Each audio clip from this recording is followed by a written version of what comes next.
So we had a 3-day draft. Of course, on Friday we talked about Washington drafting Jamin Davis, the linebacker. On day 2 and day 3, they addressed a bunch of needs. They did not address quarterback. Before we get into the players they drafted, what do you make of Washington not drafting a quarterback like a Davis Mills or a Kellen Mond? We spent so much time talking about these guys and grading these guys. Well, I think I told you. Film breakdowns. I told you a million times, I think they like their quarterback room. And, they obviously do. Yeah, I mean, we had to look at all of the options, and it's fun to do, but I always said, who are they going to cut? And I guess the option would have been obviously Kyle Allen, but they even brought up Montez. They just feel comfortable that it's not an immediate need, and I actually happen to agree with him. Rivera, after the draft, said, I'm very confident. I think we got guys that can manage games when they need to be managed and guys that can go out and make plays when they need to be made. He's got his starter in Fitz, and he's got 2 guys behind him that he's familiar with and that know the system and can run it well. So they didn't feel a need to grasp at a mid-round quarterback or even a second-round quarterback. This is what we were arguing as late as last Thursday, where we were saying they think they can win with these guys, that their defense is a playoff caliber defense, if not better, and they just want to make a run. They don't want to mess around with a rookie and win 4 or 5 games. If you want to chime in, 800-636-1067. So Washington does not go quarterback on day 2 or day 3. They do go to places where they help the quarterback, though. And they started with drafting the tackle from Texas, Samuel Cosmi, who at least the analysts seem to love his athleticism. You know what's so funny is I was reading about him, and all these guys. I did my little research on Sunday because I was traveling and everything this weekend. Didn't really pay attention until Sunday. And Hogs Haven did a great breakdown, right? And they talked about his athleticism score on some scale. He got like a 99 out of 100 or something, like very, very highly rated. Then I read ESPN's breakdown, and they go, he's not that athletic, but he's smart. I mean, people don't know anything. You just don't know. People don't know anything. But he did start 34 out of 35 games. He played right tackle and left tackle. So was a team captain, which I'm telling you, Rivera likes some of those leadership, military family. He likes some of those intangibles. We have no idea if he'll be any good, but on paper it makes a lot of sense. I also saw this, and it kind of is in line. It's a little higher than I thought, but it's kind of in line with what I've also been saying. Again, nobody knows this team better than we do. That the offensive line, I don't feel like it's been quite the issue that people have thought. Pro Football Focus had it ranked 6th last year. 6th in the NFL. So it wasn't a massive, massive need, but, you want to solidify, the left tackle if you could, or maybe even move him over to right tackle. He's versatile. He could play either one. Swing tackle. Yeah, I was going to say, if you draft a tackle in the second round, he's obviously going to be part of your team ASAP. Yeah, you're going to have competition at the very least because you don't really know what you have in Sadiq Charles. Guy was on the field for like a play, but they drafted him. They were high on Jaron Christian last year, but he also got hurt. So you really don't know what you have there, and you're right. I mean, eventually, I don't know Morgan Moses' contract situation, but it's good to have competition at the very least. It's just a really solid pick on paper. Right. You have no idea if he'll hit, but... Well, that's what I mean. So when we grade drafts, it seems like every team gets an A or a B. There might be a couple C's sprinkled in there from somebody, but most teams get A's and B's because they address needs, and that's what Washington did. That's the way I look at it, Jason. I look at it like I have no idea, and these guys could all hit, they could all bust. Yeah, of course. But do the picks make sense? Yeah. And for me, I'd say 80% of the picks make sense. I don't know if I quite understand all of the pass rushers that they drafted like in the 7th round. Well, those are late picks. Understood, but I don't know why. I don't know why they did that. We'll get to that. Again, if you want to chime in, 800-636-1067. But EB's absolutely right. I read all these spots about how great of an athlete Cosmi was, but I'm looking at that ESPN breakdown right now. He is not a tremendous athlete, but he has the smarts to know how to keep himself in good positioning to protect the quarterback. I buy the deal where they tested him and he was like in the 99th percentile or whatever. Right. Yeah. So I'm sure he is. It would have been interesting regarding the quarterback thing. And Eric, you probably are right that they just didn't love any of these guys.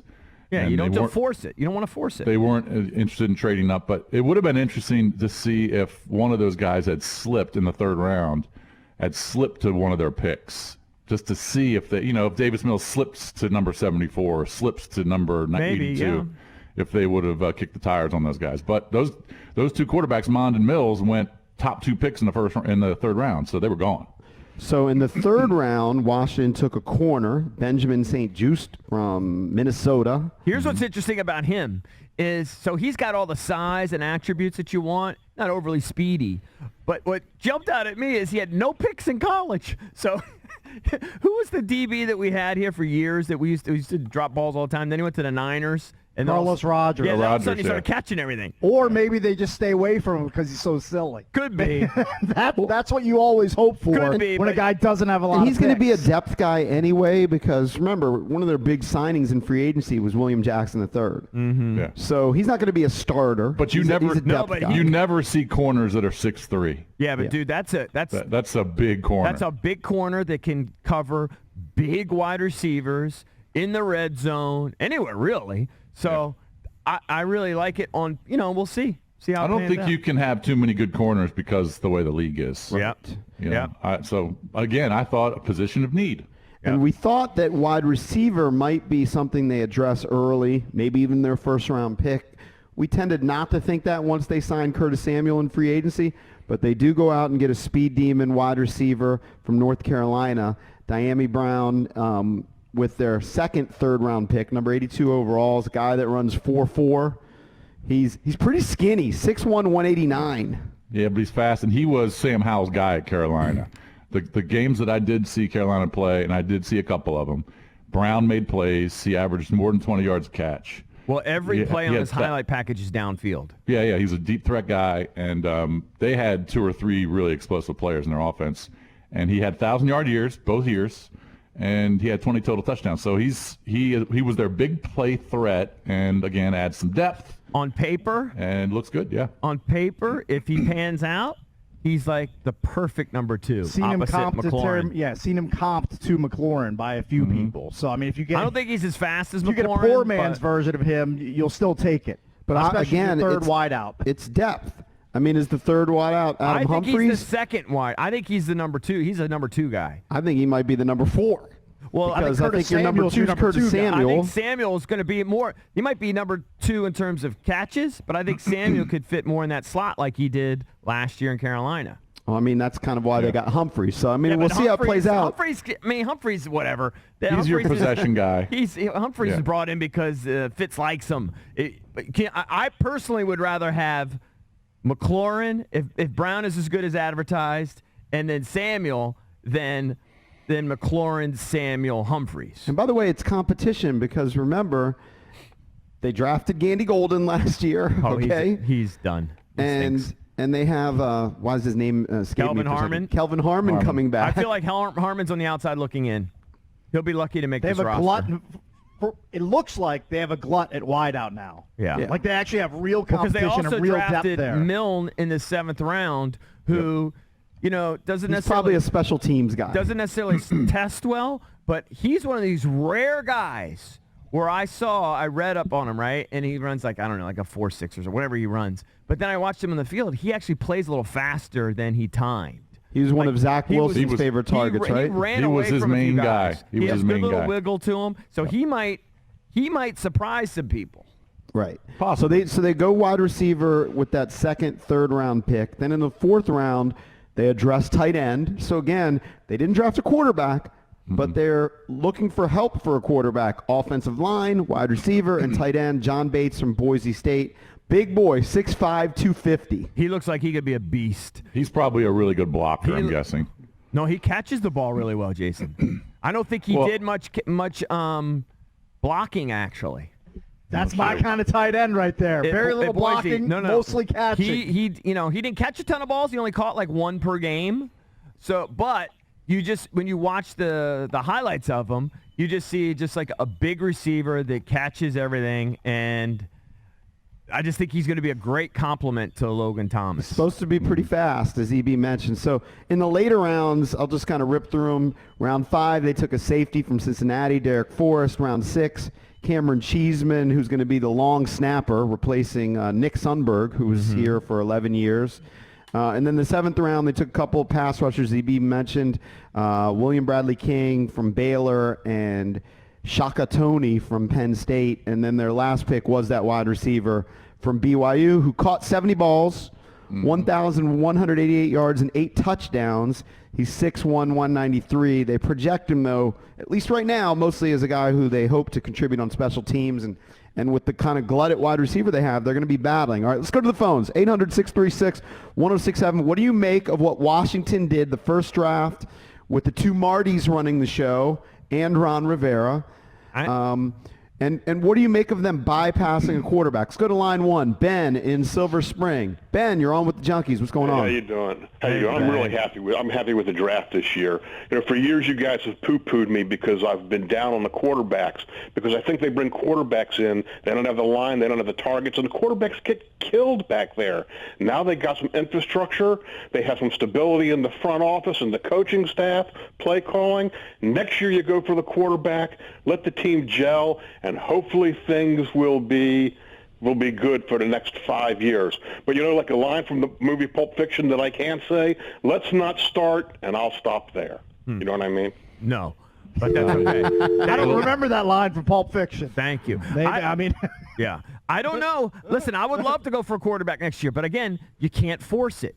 I mean, if there's not one there that you love, then you can't force it. So I don't think you could predetermine that. Look, they didn't love any of these quarterbacks. If they did, they would have moved to take one, or they could have taken Kyle Trask in the 2nd. They didn't. They took the tackle. They could have moved up in the 3rd to take one of those guys. They didn't. They didn't love them. Yeah, that's what it comes down to. Yeah, you can't force it. And ultimately, this is what it's going to come down to. How's Fitz going to play? How's Heineke going to play? Whoever's on the field, how are they going to play? If they play like butt, then we're probably going to look back on it and regret that they didn't do some of those things which Jason talked about. Maybe, let's see. I mean, and here's the other thing. I mean, if Justin Fields goes out there and becomes Justin Herbert, then you might say, well, we probably should have done it. But, hindsight's 20/20. They didn't feel like that those were going to be the guys. Yeah, you got to let it play out. All right, let's go to Vic. Oh, no, you don't say Vic because Vic can be a little wordy. Let's save Vic. Let's go to Brandon in D.C. Brandon, what's up? What's up, fellas? How you guys doing? What's hey, up, buddy? I thought it was a decent draft overall. A couple reaches. I still feel like we didn't address all the speed at linebacker. We made with St. Just and with Cosme, I thought those guys went a little early. Mm-hmm. But overall, I thought we added some competition and depth to the wide receivers. That's going to be a hell of a battle in camp. And I am disappointed we didn't get a quarterback of some sort. But, like you said, if it's not there, Justin Fields is going to be a mistake. I think that he's going to be a player in the league, and he went to a good team with a good defense like us. But we'll see what happens. Yeah. All right. Thank you, Brandon. Appreciate it. So Cosme was lower on Brandon's board than he was on Washington football teams. I love how all the armchair draft analysts call it. Well, this guy was lower on my board. Seems like a bit of a reach. Yeah, I know. I mean, Washington has they probably have dozens of people, scouts, working on this for a year. Of course they do. They know where they want to pick these guys. They're not reaching on most of these guys, if any of them. EB, who are you cutting? I'm making you the offensive coordinator, it's easy for me. Wide receivers coach. Easy for me. You like a lot of these guys. Yeah. It's going to come down to Kelvin Harmon, Isaiah Wright, and Cam Sims. You got to cut 2 of them. He does love Isaiah Wright. He's got a soft spot. Well, what about Gandy Golden? I forgot about him. Yeah, you got to cut 3 of them. I think Calvin Harmon coming off the injury, he wasn't drafted by this regime, was he? No, that was not. No. Yeah, so I think he's on the outside looking in. So I think he'll be gone. And it's unfortunate. I like him. I think Cam Sims has the brightest future of these others. So if I could keep Cam, I would. I forgot to mention Steven Sims Jr. Steven Sims Jr. I'm already assuming he's gone. He's gone. Okay. Steven Sims Jr., there's no room for him. All right, Isaiah Wright and then Gandy Golden. Isaiah Wright, I think, can play, but, I mean, he's like, you could find a lot of Isaiah Wrights. So I would cut Isaiah Wright. And Gandy Golden, I don't know, maybe practice squad. He's shown. I mean, we'll see how these young guys play. But I think all of those guys will be Because the assumption would be, all right, struggle to make the team. the assumption would be, and you can shake them around, but Terry McLaurin, Curtis Samuel, Adam Humphries, and they just drafted Brown. So Yeah. that's 4. Those are your top 4. You know, maybe you keep 2 of the other guys. I mean, well, like they keep could go, 6. sometimes EB, they've kept 7. your boy Jeff Badette's also on the depth chart still. No, he's gone. I mean, you know, You're definitely going to keep 6, You minimum got to keep 6. 6. Sometimes they keep 7. Sure. So, you know. But I think some of those Gandy Golden guys, hangs on. He gets a redshirt year because he was a mid-round draft pick. You still need to see what he can do. when I he's agree healthy. that they want to see, but, I mean, so far we've seen little. He I gets think one Harmon more has year, a though. shot. I think Harmon has a shot. I think Harmon can make this team. yeah, but the Sims are nervous. Cam, I think Cam has proven he can play. I think Cam has proven. But we'll only see. so many spots, EB. And Harmon, the reason why I say Harmon, I like Harmon. I just think he was drafted by the other regime. They have zero loyalty to him.